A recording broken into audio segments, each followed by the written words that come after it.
Namaste all. I hope you all fine at home. Be safe at home. Let us understand that COVID cannot stop our study. With this, we start our study for the day. Now let us understand features and factors affecting goodwill. What are the different features of goodwill? We'll have to see today, and what factors are affecting the goodwill. Now let us study. We'll see one by one what are the.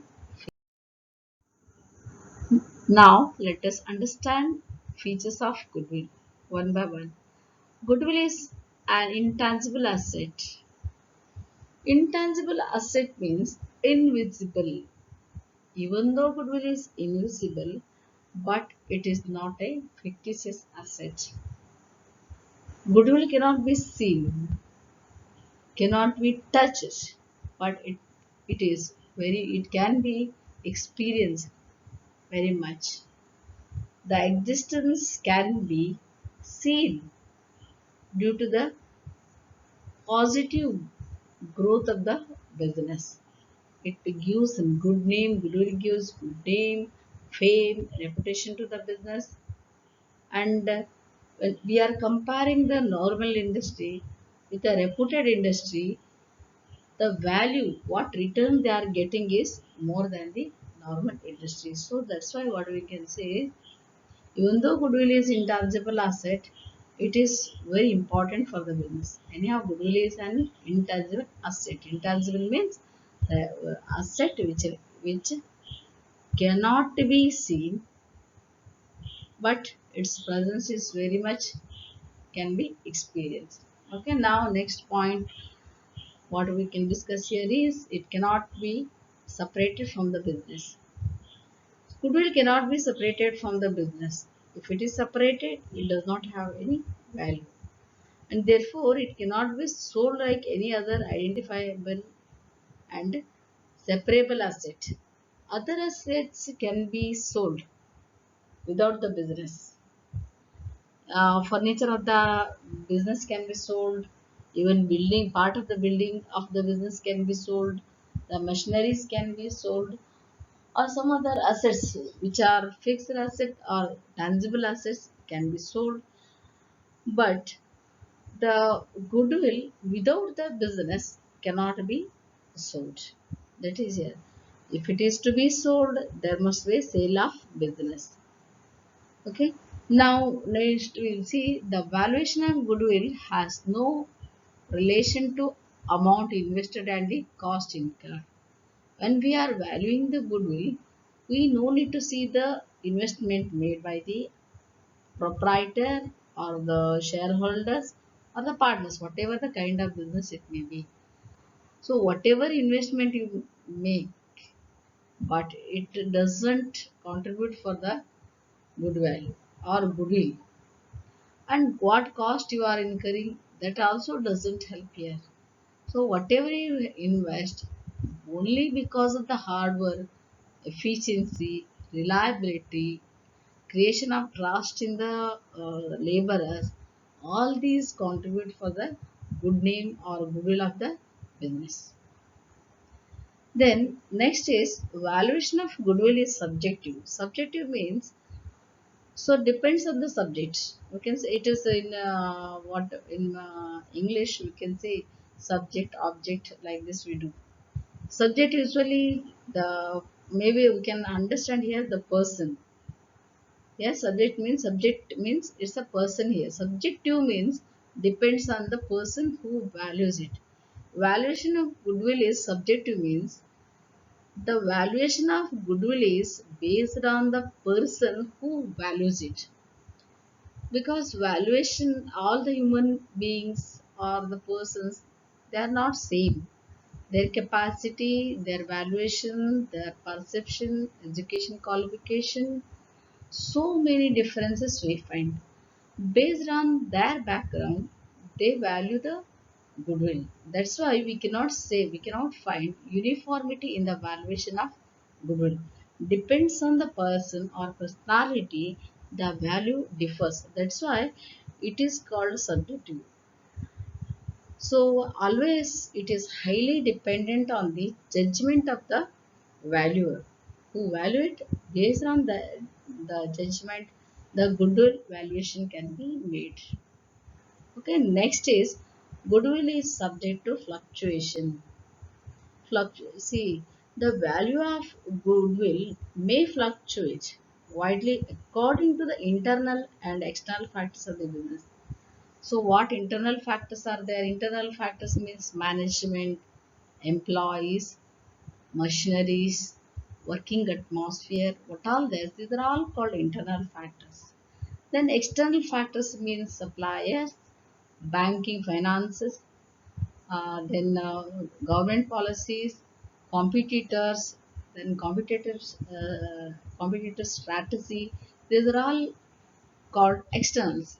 These are all effects on the goodwill of the business. That's why it varies. So it fluctuates. It here today what value is there, what goodwill of the business is there.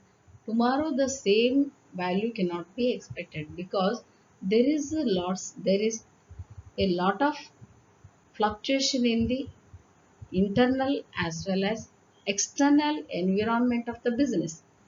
Based on that, the business goodwill value depends. Okay, that's why what we can say is goodwill is subject to fluctuation. Then now let us see what are the factors affecting goodwill. So there are so many important factors that give rise to goodwill are as like this. So always goodwill is depends on the outstanding quality of goods and services. Outstanding quality of goods and services means good quality means the quality of what you are providing to the society. It must be superior to others. Superior to others in the sense superior to your competitors. What quality of goods or services you are providing, it must be superior to others. So it must create the market for you. Then only the quality can be called as outstanding. Okay, that's why this is also affecting your goodwill. When quality is good, services are good, then obviously people are attracted by the business. That's how it increases the goodwill of the business. The next is location factor. So location means where the business is located at a favorable place. If the business is in a favorable place, it enhances the value of goodwill. If it is in very good locality, even though the service is good, the heart of the person or the person is the seller is good, but place is in the remote area or in the very underdeveloped area, then you cannot grab market. So the location, what kind of location your business is located, depends on that. The goodwill value varies. It also affects the valuation of goodwill. Then, for what period the business has been established? So it means what?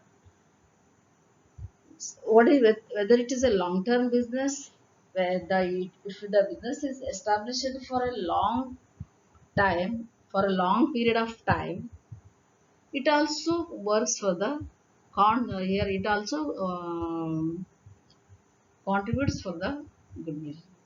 If it is short-term business, then again it is different. So goodwill also based on time of the business or um, the duration of the business or life of the business, the goodwill value differs. So it happens. Then next is what special advantages are there in the company. It also adds for the goodwill. It also affects the either increase in goodwill or decrease in goodwill. It means special advantage means a company that enjoys special advantages. Some companies enjoy special advantages such as favorable contracts. Contracts also good contract is there, then also favorable atmosphere they get, assured supply of raw materials. Means regular supply of raw materials is there at a low rates. Then possession of trademarks. If you are having the trademarks of your own, then it also affects the business. Patent rights, copyrights. Then in technology, what extent you are developed, technical know-how, and research and development of the business. In all the business, usually nowadays, R&D departments are very common. So, what extent they are working for the business, that also here helps for the higher value of goodwill. R&D every time, because nowadays there is no monopoly, there is a huge competition among the same kind of business, between the different kinds of business. Anyhow, standing in the market is very difficult nowadays. If the business wants to stand, it must be very competitive. So, what extent you are superior to others? So then only if you can prove that you are superior to others, then only the business can stand in the market. Otherwise, it is highly impossible. That also affects the value of uh, the goodwill. Special advantage means some trademarks, patents, and all this. It is purchased. So that trademark, patents, copyrights, if they are purchased, others cannot here make use of your strategy, your logo, even the business name. So then these are all provides special benefit to the business, and it also adds to the value of goodwill. Then nature of business also very important. Next we can see what here is nature of business. What kind of business you are running? A business having stable and continuous demand for its products, such as consumer goods, it is able to earn more profits and hence has more goodwill. If the business is risky, profits will be uncertain. Right? The monopoly condition or limited competition enables the enterprise to earn higher profits, which leads to higher value of goodwill. So that all depends, that all adds to the goodwill. What kind of nature? That is a monopoly or oligopoly, or what kind of business you are running, depends on that. If the business is very risky, then profits may be more, but certainty of profit we cannot expect. So these are all decides the goodwill. The next point is good relation with customers, suppliers, labor, and the government. What kind of relation you are maintaining? You know that good relation with the customers means customers are center point of your business, right? So how best you are providing service to the customers? Because if the customers are satisfied, then whole business will be here successful. If the customers are not satisfied, because they are the biggest advertisement, that's why if you see some important, some good business and all this, they write there in the business premises. If you are satisfied, tell others. If you are not satisfied, tell us. It means if people are satisfied, if they tell others, it becomes advertisement. If they are not satisfied, when they are not satisfied, they must tell the same thing to the business, because they can rectify themselves, they can correct themselves. That's why we have to first satisfy the customers. Good relation we have to maintain with the customer. And supplier also, the suppliers include suppliers of raw materials, supplier of semi-finished goods.